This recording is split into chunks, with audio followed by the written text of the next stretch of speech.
Hi, such a Mhm. pleasure to talk to both of you today. So, Amanda, I want to start with you. Throughout the series, your concern for Henry's actions has been so evident, but none more so than when we find you at the beginning of season three. Without giving too much away, can you tell us about where you're mentally at as a character in this third season? Absolutely. I feel as though Betty is very much juggling a lot. Business is booming in the community because we are in the midst of a civil war. So there's a high demand for morning clothes, morning shawls, all different sorts of things.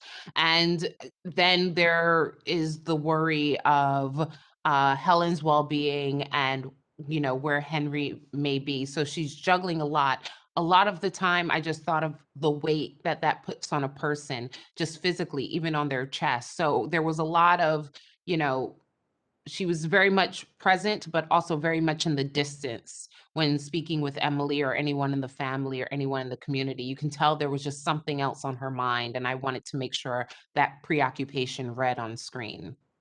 And it totally does. We feel transfixed in that for sure. Chinaza, how about Henry? So the last time that we saw you, you were hearing about the constellation really growing in popularity. Nearly 2 years into the Civil War now, what struggles can we expect for Henry to face in this final chapter of the show?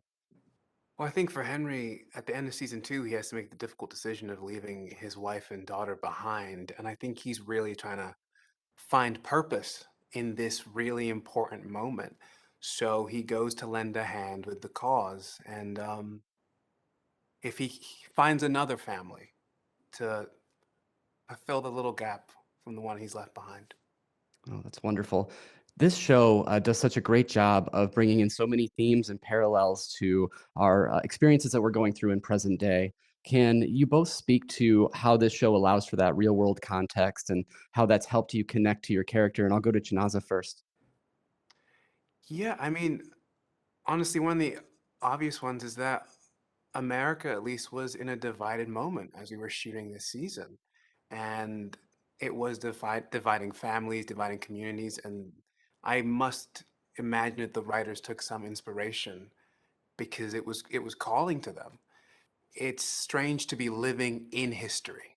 You know what I mean? We all are. A really important moment. And I think the Civil War is a great mirror for a lot of our questions today. Mhm. To add on to everything that Chinaza said, that phrase is never lost on us that history has a way of repeating itself. But whoa, like we weren't Yeah, right. expecting on that grand scale to be able to match these types of parallels on the same timbre, if you will. Mhm. And there were even little things because it's always about the simple things in life, right? And I was when Chinaza and I were speaking earlier, there are words like quarantine that I took so lightly as an artist, even when, from the stage, that might come up in a checkoff piece or whatever. But when it sinks down and you've actually been through a quarantine, that takes on a different meaning and for you and a different weight, appreciation, and compassion for the character. And I think we were way more as an ensemble, as a creative team, compassionate to the circumstances in this world. And yet, Emily, Elena, the show, you all as an ensemble choose hope and you bring us hope in this final chapter. And that's such a wonderful way to present that to the world. I wanted to know, because this is the final chapter, do either of you have a poignant moment from this experience that you'd like to share? And Amanda, I'd like to have you go first.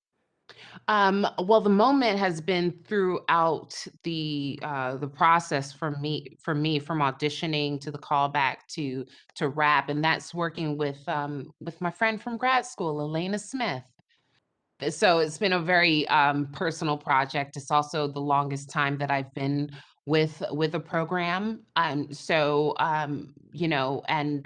just been a wild, beautiful experience. The company that she's assembled was such a safe, unified, diversified community. I'm just so appreciative of it. And then you have that, and then all of this great writing on top of it. The responsibility of executing these characters were really not lost on us as a cast. And what an honor and a blessing it was my friend to be spearheading everything, and that was amazing. It's a great result for us. Chinaza, did you have anything that was poignant that you'd like to share reflecting back? Yeah, I'll just say there's always an energy on set because of the investment from Elena all the way down and Haley too of something exciting. We were discovering something in the moment. One moment I really love is that we were shooting season 3 and a crew member came up to me and was like, "Did this really happen?" And I was like, "Yeah." I always love moments like that being like, "Wow, this show is sharing our history to us." Mhm. And that was always exciting because you didn't realize how cool and crazy our history was. Yes. Um, yeah. That's so Yeah. great. Last question for you both. The written word is so powerful and so important to this piece. So, any book recommendations or poems or anything like that that you want to leave our audience with recommending? Mm. And I'll go to Chinaza first. Oh man, okay. Um, Unless you want to save him, No, Amanda. I don't know. I can totally save him. I was gonna save you anyway. please. Because that's what wives do. We save our husbands. Um, there's a really great poem that I've always been attached to, and that would be Mother to Son by Langston Hughes. I think it just speaks to a relationship that is so universal in the human condition. Everyone should read it. Doesn't take long, which is why I love poems. Don't That's take great. nothing but a moment, and, I would recommend everyone reading it today who's listening to this. I'm going to go read it right now. It's Chinaza, did you beautiful. have anything that you'd like to recommend as we exit My, out here? mine's a little intense. I believe the book is called In the Garden of Beasts, and it's about a diplomat in Germany as the Nazi regime is coming into power. And it's based off of like family diary entries, and it's just like one of the most fascinating Oh, reads I've yes. ever read. Absolutely. I think that's an Yeah, Eric Larson book. I've read that yeah. and it's wonderful. So, thank you both so much for the creativity and for the art that you've put into the world. It means so much to us as an audience. So, thank you and have a great rest of your day. Thank Thank you so you. much. You too.